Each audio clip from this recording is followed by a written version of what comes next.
love is in the room, and every single one of you are here because you've played an incredibly significant role in our adventure together, in our becoming a couple, a family, best friends, and partners.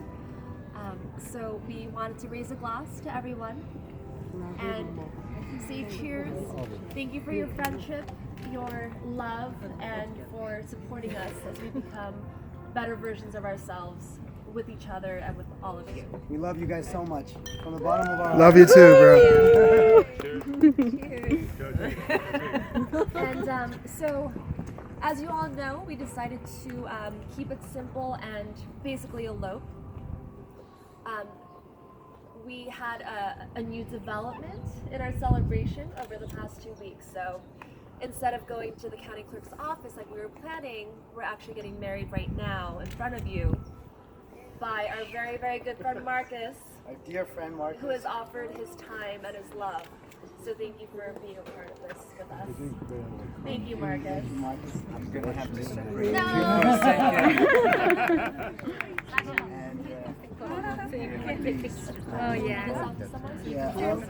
Hand the liquor to the kids. He's like, not yet. One more. Thank I'm you. ready. Someone take these away. Yeah, you will in a second when we get going. I usually when I prepare for a wedding, I do an interview with both the groom and the bride. Usually when Nima does interviews, it's about people punching each other in the face. Let's hope that's not the case today. But it was funny because Nima is usually a man who is never a lack of words, and when I was talking to him, he was in the car with his father.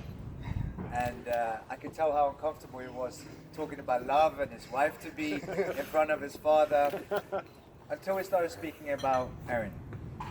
Then the words started flowing, and he remembered the first time they met at the restaurant that they were at, and how beautiful she was, how intelligent she was, and he thought at the time that she was perhaps out of his league.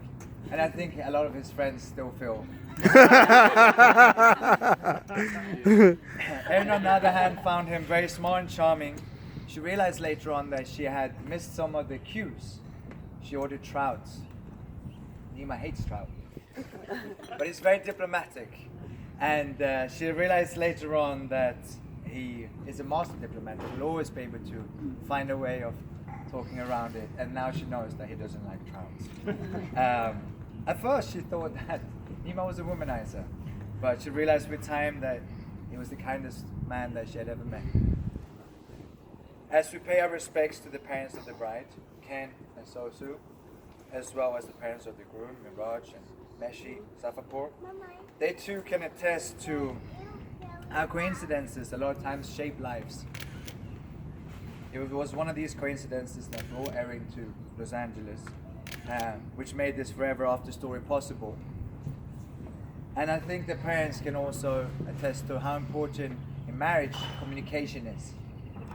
And I asked the two of them, what do you feel that the other could perhaps improve on?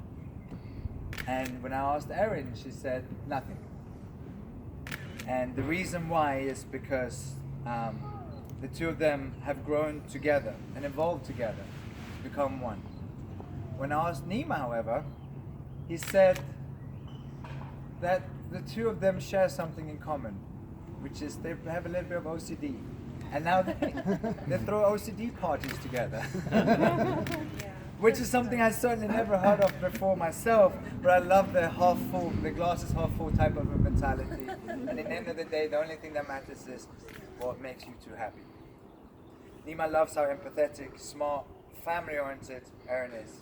He loves how she goes out of her ways to understand and be supportive, especially in an industry that's somewhat different from what most people do.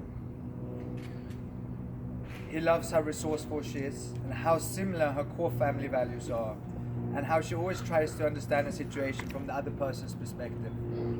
He remembers the first time they went on a trip together to Italy, when there was a situation with a client and he had to sit in the bathroom from 4 in the morning to 7 in the morning trying to clear the situation up.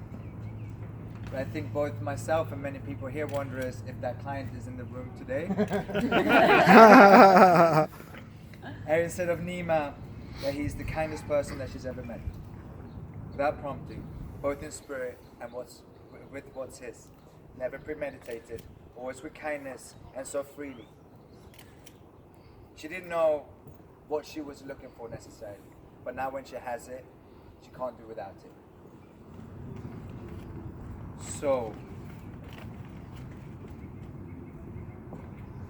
I know that the groom has something to say to the bride to be.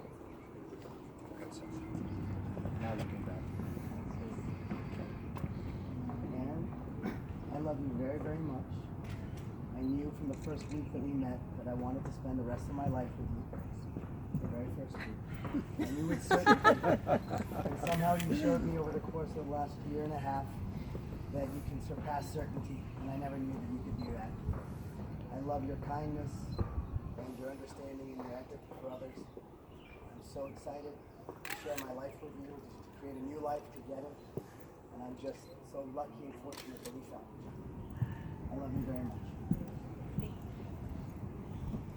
And now the bride to the groom.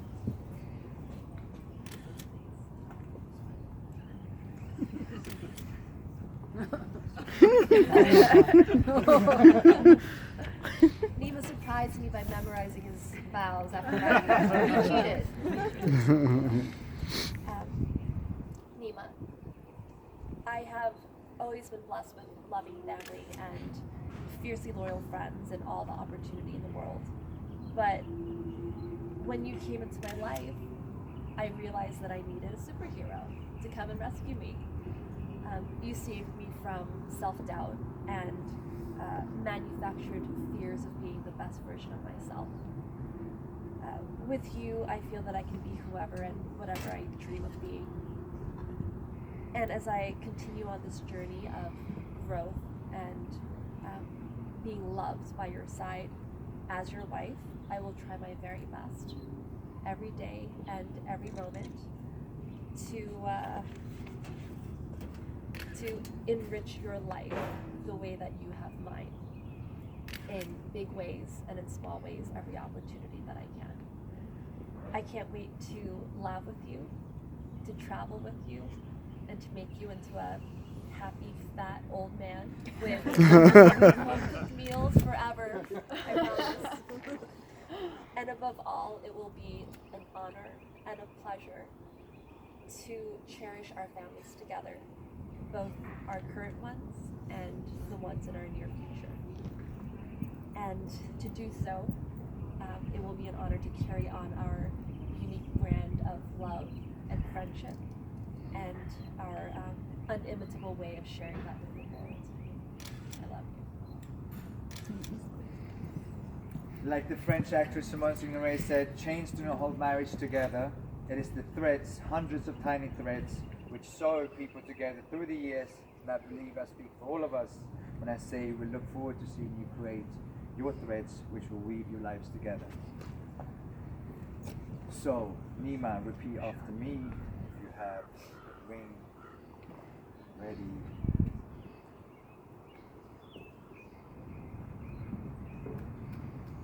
And as you hold,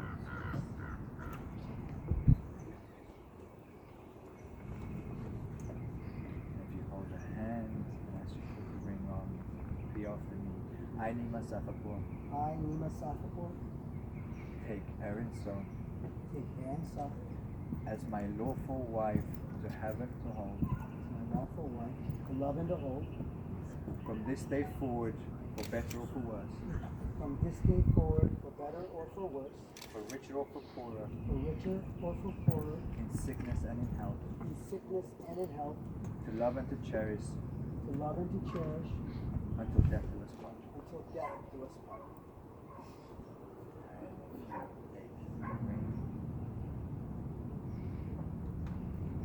I, Erin Stone, I, Erin Sue, take Nima Safapur take Nima Safapur as my lawful husband as my lawful husband to heaven to hold, to heaven to hold, from this day forward for better or for worse, from this day forward, for better and for worse, for richer or for poorer, for richer and for poorer, in sickness and in health, in sickness and in health, to love and to cherish until death do us part.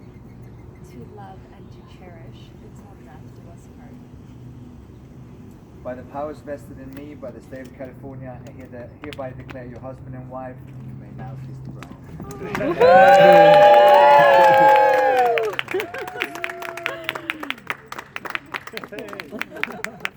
That wasn't so bad. Congratulations. All right.